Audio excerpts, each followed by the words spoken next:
my background is a fisheries biologist until 1997 when I became a basin supervisor. So I have been involved with resource management in the state of Wisconsin for many years, under 7 secretaries, including the present one.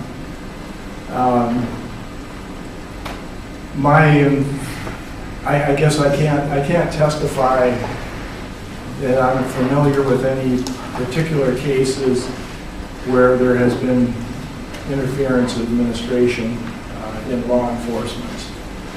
But for the last 15 years, 16 years, I supervised our staff, DNR staff, and it's still our staff to me. I supervise our staff that are working in environmental enforcement and restoration programs for that 16 years. I guess one comment I would like to make, and it really relates to the present situation, how frustrating it is to our staff, DNR staff, field staff, who are involved with the enforcement programs.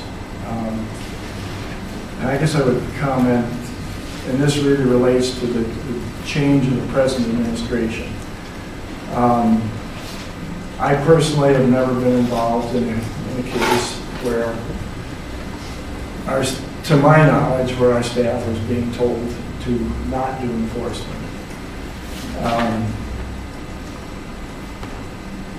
The field staff I worked with, and it's many different people over that 16 years, I have the highest regard for, and I have to say I really enjoyed, and it was hard to retire after 40 years in the department. The field staff are really dedicated to doing their jobs, and I hired many of them. They are highly qualified, and like I say, did their jobs very well. It is pretty typical in most cases. Well, I want to back up one step.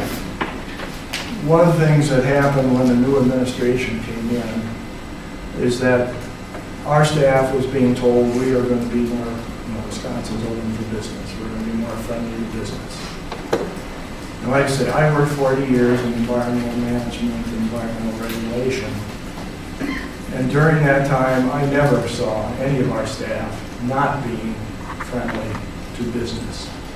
And in fact, enforcement to the level of DOJ referral is almost always the field staff's last choice because it's slow and extremely time consuming.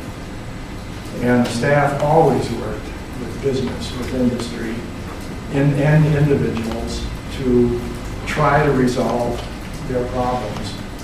And I'd have to say, in most cases, they probably are resolved without going to that level of enforcement.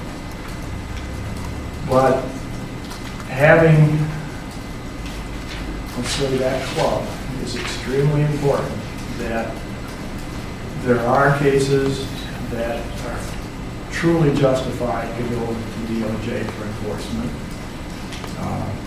My staff was involved in enforcement actions that got $100,000 fines and considerable restitution as a result of enforcement. Without that ability to take those enforcement actions to that high level, what you're ending up with is a program that really has no teeth.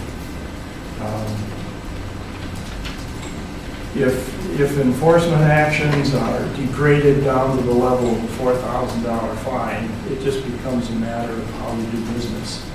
At $4,000 to a company that's doing this kind of land spraying, and this is big business.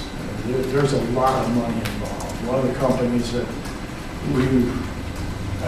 my staff was involved with regularly, I mean, they're doing millions and millions of dollars of business. So land application. So getting fined $4,000 for a violation is just nothing. that it's really necessary to have that level of enforcement. Great. Oh, and I just the other comment I want to make is that it's really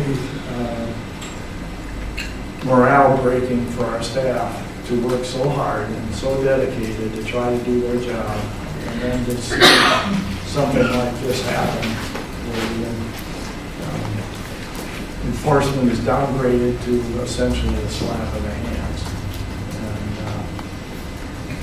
so I came here today just because I feel very strongly, and I'm still involved with programs to try to move ahead with the environment, particularly water quality in the state.